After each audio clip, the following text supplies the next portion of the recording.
আমি আমি একটা শুট করেছি, আমার একটা কাজিন আমাকে হেল্প করেছে, আমার আপু। সো ও ভেবেছে আচ্ছা ঠিক আছে, ওরা তো শখ, একটু শুট করুক। স্কুলেই আমি তখন শুট করে আমি কয়েকটা জায়গায় পাঠিয়েছি জাস্ট।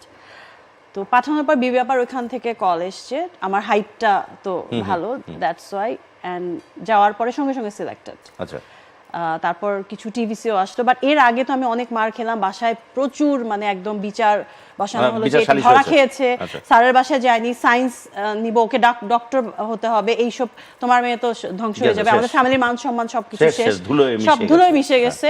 এবং স্যারের বাসাতে কমপ্লেন আসছে, ছেলেরা এত কল করবে কেন ওকে। আর আমি তো কম্বাইন, আমি মণিপুর স্কুলে পড়েছি, আদমজি ক্যান্টে পড়েছি, দেন ইস্টার্ন ইউনিভার্সিটি, সব কম্বাইন।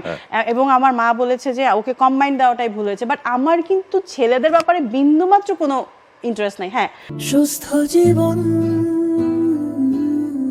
সুন্দর পৃথিবী, আমার হোমওয়ার্ক করে দেওয়ার জন্য। হ্যাঁ হ্যাঁ, এরকম ছিল না এক্স্যাক্টলি, কারণ শোনো না, আমার হোমওয়ার্কটা একটু করে দাও না। হ্যাঁ, একটু করে দাও। ওরা তো নিজের ইচ্ছায় বলে যে কিছু লাগবে।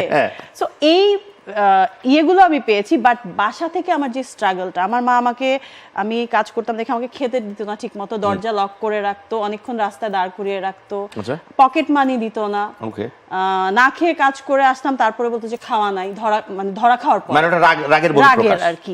এবং ওইটা নর্মাল রাগ না, ওই ছোটবেলায় তখন খুব কষ্ট হতো আসলে।